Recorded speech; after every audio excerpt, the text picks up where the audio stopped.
lundi 21 juin de l'an 2021. Bonsoir, bienvenue. Tout de suite, les titres du journal. L'examen du baccalauréat a démarré ce lundi 21 juin 2021 sur toute l'étendue du territoire national. Plus de 82 000 candidats ont pris part à cet examen. Ils sont répartis dans 132 centres de composition. Les détails dans ce journal.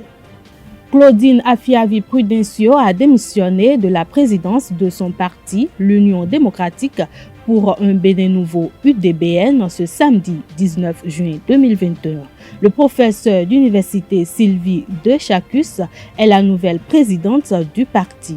À suivre dans ce journal les impressions de Distel Amoussou à ce sujet. ESA-EFC a fait un coup double ce week-end lors de la 6e journée de la Super League Pro. Les poulains de Mathias Deguenon, deuxième au classement, ont dominé le leader Buffle 2-0 au terme d'un duel époustouflant.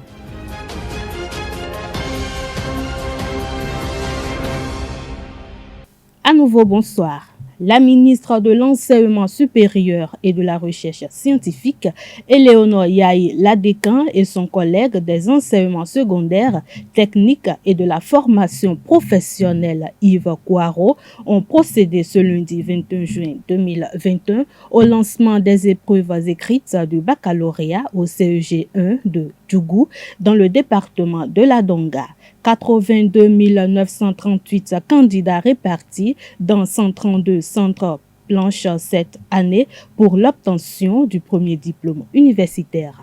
31 931 filles, soit 38,50%, composent pour cet examen.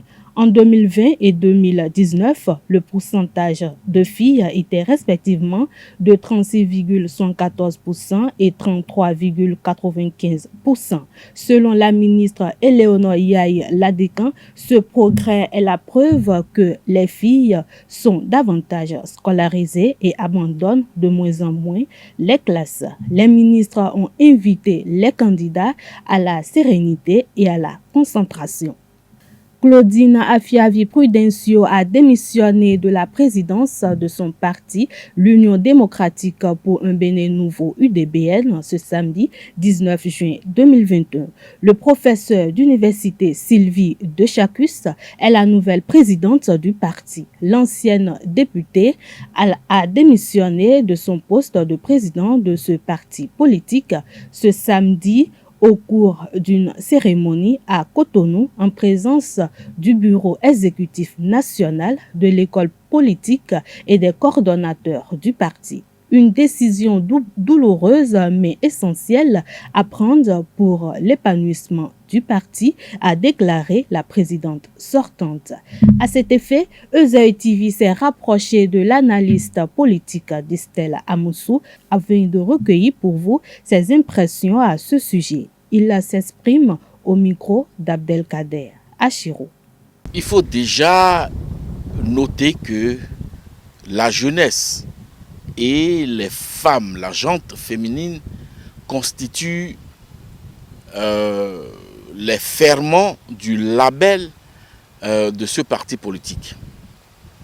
Donc, ce parti politique a placé la promotion de ces franges ou de ces catégories de militants au cœur de ses idéaux.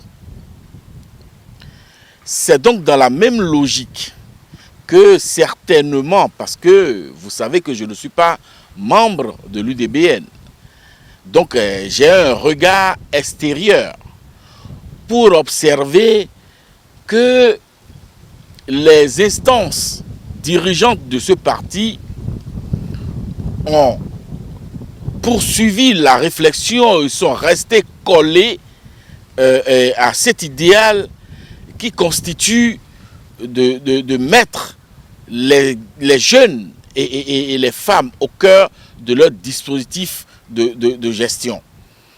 Par conséquent, lorsqu'on note que la présidente Claudine Afiavi-Prudencio est à la tête de ce parti depuis plus d'une décennie et qu'elle a pour souci principal, majeur, j'allais dire, d'accompagner la jeunesse dans l'exercice de la pratique de la chose politique, je crois que c'est compréhensible.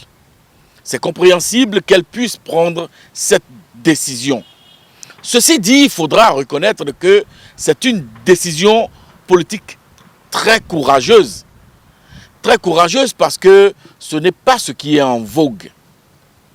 Alors, et lorsque actuellement nous vivons l'ère des réformes du système partisan et que les partis sont appelés à redynamiser ou à la recomposition de leurs instances, je crois que l'UDBN fait double coup, collé à ces réalités, à ces idéaux, hein, et fait la promotion de son label constitué de la jeunesse et des femmes, puis répondre, n'est-ce pas, aux exigences actuelles du climat politique ou du climat partisan que nous vivons.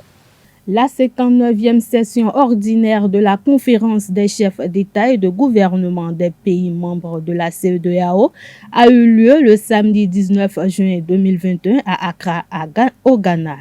Patrice Talon et ses pairs ont examiné plusieurs rapports et abordé plusieurs sujets. Il s'agit notamment du rapport intérimaire 2021 sur l'état de la communauté, des rapports finaux de la 46e session ordinaire du Conseil de médiation et de sécurité et de la 86e session ordinaire du Conseil des ministres de la CEDEAO. Des rapports spéciaux dont sur la situation politique au Mali, les réformes institutionnelles de l'organisation, le programme de la monnaie unique de la CEDEAO et le mémorandum sur le mécanisme proposé pour une rotation des candidatures des États membres de la CEDEAO à la présidence de l'Union africaine et la mise en œuvre du plan sanitaire contre la COVID-19 ont été également examinés. La 59e session a été marquée par la signature d'un protocole d'accord entre le Sénégal et la Guinée pour la réouverture de leurs frontières. Suspendu de la communauté, le Mali n'a pas pris part aux travaux. La gastronomie durable a fait l'objet d'une communication au Café Média Plus du 18 juin dernier. Occasion pour Dr Chakirat Salifou de définir le concept au micro de Carles Kitome. La gastronomie durable, c'est quoi? Selon la FAO, la gastronomie durable est l'art de la table, l'art de cuisiner et de manger.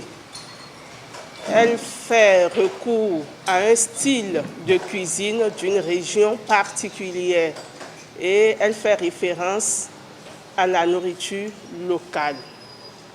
Et la notion de durabilité exprime l'idée selon laquelle une chose, par exemple l'agriculture ou la préparation des aliments, est faite de façon à ne pas gaspiller nos ressources naturelles et être poursuivie dans le futur sans nuire à l'environnement et à notre santé.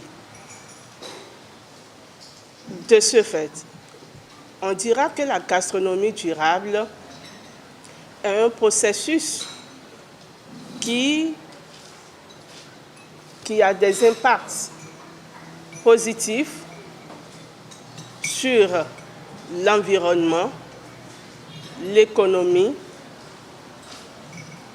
la sociologie et la pédagogie. Donc, la gastronomie durable est la manière de produire les aliments, une manière qui préserve l'environnement, qui préserve notre santé et qui permet de préserver les ressources naturelles pour la génération future. La journée du 18 juin, puisque nous sommes au 18 juin, la journée du 18 juin a été désignée comme la journée de la gastronomie mondiale. Et cette décision a été prise par l'Assemblée générale des Nations unies. Depuis 2016, 21 décembre 2016, cette décision a été prise le 21 décembre 2016. Dr Saliou a donné les raisons pour lesquelles la gastronomie durable doit être promue. Je ne peux pas affirmer tout de suite que nous mangeons ou nous mangeons tous de n'importe quoi. Manger de n'importe quoi, c'est quoi? Peut-être la qualité sanitaire n'y est pas. Manger de n'importe quoi, la qualité sanitaire n'y est pas. Et aussi, les choix que nous faisons, les combinaisons alimentaires que nous faisons ne sont vraiment pas utiles à l'organisme, n'apportent pas les éléments nutritifs nécessaires à notre bien-être. Et nous savons tous aujourd'hui que le taux d'obésité et de maladies alimentaires augmente. Et c'est lié au fait que nous mangeons mal. Mais je dis bien, tout le monde ne mange pas mal. Il faut juste être averti et faire le bon choix. Avoir un comportement alimentaire sain. Pour bien manger, il faut avoir un comportement alimentaire sain. Savoir choisir ses aliments et surtout s'intéresser à la provenance des ingrédients, des matières premières qui ont servi à préparer l'aliment. S'intéresser à la manière dont les aliments ont été préparés et aussi comment est-ce que ces aliments-là viennent jusqu'à nous, dans notre assiette sur la table. Donc de la fourche à la fourchette, on doit s'intéresser à la vie de l'aliment, de la production jusqu'à la transformation, jusqu'au transport et au service sur la table. C'est de faire la promotion de ceux-là qui réellement essaient de présenter, de promouvoir la culture locale. À travers la gastronomie durable, on fait aussi la promotion de notre culture. Il s'agit de la promotion de la culture. Valoriser notre culture, notre diversité culturelle. Donc, je disais tantôt, c'est de faire la promotion de ceux-là qui font l'effort de valoriser nos mets, les repas qui sont de chez nous. Le bloc républicain BR a enregistré 2 nouvelles démissions. Il s'agit de Laza Sarr et Espedi Gbedokpo, désormais délégué communal de l'organisation de la jeunesse du bloc républicain. Militant de la 20e circonscription électorale, Laza Sarr estime qu'il n'a plus sa place au sein de ce parti qui, selon lui, ne fait pas la promotion de la jeunesse et des femmes. Quant à Espedi Gbedokpo, il n'a pas mentionné les réelles motivations de sa démission. Dans la correspondance adressée au bureau dirigeant du parti, il a demandé au secrétaire exécutif national Abdoulaye Bio Djane d'accepter sa démission. L'ex-président du Bénin, Nicéphore Dieudonné Soglo, s'est envolé dans la soirée de ce lundi 21 juin 2021 sur Paris pour un bilan de santé aux frais du contribuable béninois. Signé par le chef de l'État Patrice Talon il y a quelques jours, cette autorisation paraît une preuve de bonne foi aux yeux de l'ex-chef d'État qui a régné de 1991 à 1996. Car, dit-il, il aurait été privé de ses droits sous la présidence de Boni Yayi pendant plusieurs années. Sport dans cette édition. Incursion socio-professionnelle des jeunes béninois et de la sous-région ouest africaine pour la pratique du sport de combat, la bosse en l'occurrence. Pascal Ochon, un jeune bosseur professionnel, s'est engagé dans ce projet depuis quelques années. Dénommé One Love Success, le programme est mis en œuvre à Cotonou et à Parakou. Il expose les tenants et aboutissants du projet. L'idée dès le départ, c'était d'abord d'avoir des jeunes de moins de 15 ans peut-être, d'accord, qui vont s'intéresser à la boxe, au sport de combat en général, mais à la boxe en particulier. Vous voyez. Et ces jeunes-là, on voulait un peu les encadrer dans le sport et en même temps ne pas les déscolariser. Donc d'avoir au finish un jeune, peut-être diplômé, qui sera un boxeur professionnel ou bien un athlète de haut niveau demain. Vous voyez. Alors, à côté de cela, on s'est dit, mais si le jeune, il a fait le sport, vous voyez, au Bénin, ici, par exemple, le sport, ça ne nourrit pas vraiment son homme, mais il faut se dire les choses. Maintenant, un jeune qui fait son petit parchemin dans le sport et qui, au finish, se trouve vraiment à un haut niveau et qui n'a pas de soutien, qu'est-ce qu'il peut faire en attendant que vraiment il trouve une stabilité peut-être financière ou quelque chose comme ça?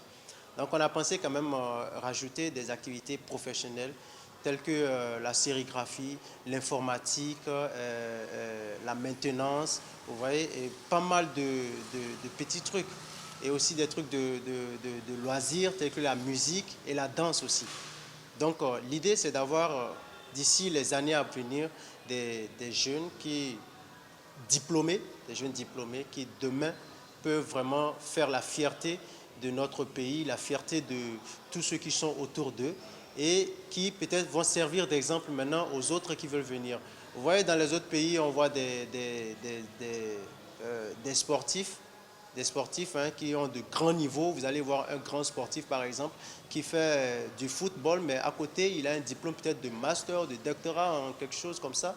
Voilà l'idée qu'on veut développer chez nous au pays. Dans la suite logique du projet One Love Succès, Pascal Othioun a lancé récemment un autre programme à l'endroit des étudiants passionnés du sport. Il lève un coin de voile sur cette nouvelle aventure. À vrai dire, ce n'est pas facile parce que vous savez, que tu sois en activité ou pas, quand tu te lances dans une telle aventure, ça devient déjà une grande responsabilité. C'est une grande responsabilité. Et quand on parle de grande responsabilité, c'est très difficile d'avoir d'une manière ou d'une autre le relais au cas où tu n'es pas présent. Vous voyez, au cas où tu n'es pas présent, c'est très difficile. C'est pourquoi il faut mettre vraiment un système en place qui fonctionne avec ou sans ta présence. Donc voilà ce qui se passe. Toujours est-il que c'est vraiment pas facile. Hein. C'est pas du tout facile de se lancer dans de telles activités. Mais ce qui me motive, moi, c'est que à la base, Dieu m'a donné quelque chose qui peut-être dont beaucoup en ont besoin aujourd'hui. C'est l'endurance, c'est l'envie de réussir et c'est les diverses compétences que j'ai aujourd'hui. Et je me suis dit, bon, pendant mes temps perdus, pourquoi ne pas partager ces compétences et ces compétences, ce talent-là avec les jeunes de mon entourage. Et ça fait que l'amour, la passion que j'ai pour ce que je fais, ça m'aide beaucoup par rapport à la motivation liée à mes activités. Vous voyez. Donc, ce n'est pas facile. Financièrement, ce n'est pas facile. Et sur le plan aussi, professionnel, ce n'est pas facile. Parce que nous combinons beaucoup de choses ensemble. Il y a beaucoup de choses qui sont ensemble. Mais toutefois, on peut dire que Dieu nous aide. Petit à petit, à pas d'escargot, on arrive quand même à réaliser quelque chose qui aujourd'hui fait de nous ce que nous sommes. EUSA FC a fait un coup double ce week-end lors de la 6e journée de la Super League Pro. Les poulains de Mathias Deguenon, deuxième au classement, ont dominé le leader Buffle 2-0 au terme d'un duel époustouflant. Grâce à ce succès, EUSAE prend les commandes du championnat à deux journées de la fin. Suivez les impressions d'après-match de Mathias Deguenon, entraîneur d'EUSAE, et son homologue de Buffle, Draman Sanou.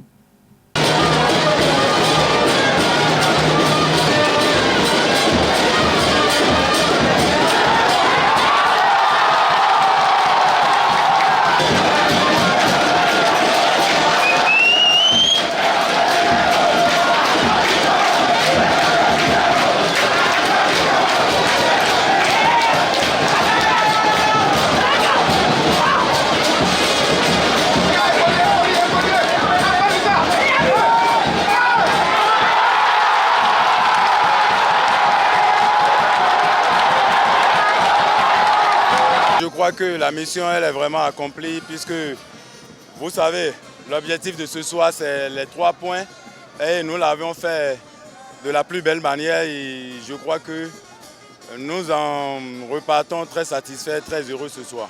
Écoutez, c'est ce que nous avons souhaité depuis un bon moment c'est arrivé, mais je crois que ce n'est pas encore terminé puisque nous avons encore 2 journées précieuses à négocier à l'extérieur, bien évidemment.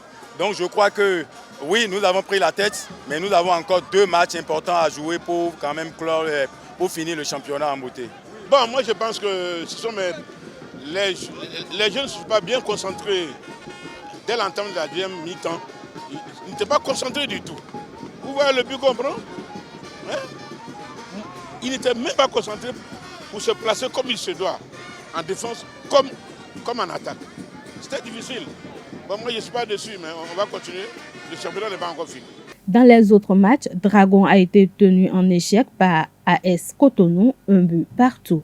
Après 2 succès probants à l'extérieur, Béké a fait match nul et vierge contre Audio à domicile. Requin a battu Assos 2-1. Ayema a gagné Éternel 1-0. Au classement, ESAI-FC 33 points plus 14 est le nouveau leader en devançant Buffle à la différence de buts. Audio et Assos sont dans la zone rouge. Fin de cette édition. Merci de votre aimable attention. Passez une excellente soirée en compagnie de nos programmes sur les www.esaitv.bj. Bonsoir.